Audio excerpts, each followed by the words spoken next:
સંસ્કાર, દાતારી, શૂરવીરતા, ખાનદાની આ બધું લોહીમાં આવે.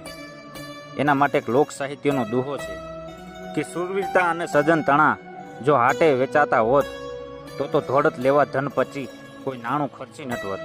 આ બધું જો દુકાને વેચાતું મળતું હોત ને તો કઈક કરોડપતિની પ્રજા રૂપિયાના ડટા દઈ દઈને એમ કહેત કે અમને મરદાનગી આપી દો, અમને દાતારી આપી દો, અમને સંસ્કાર આપી દો.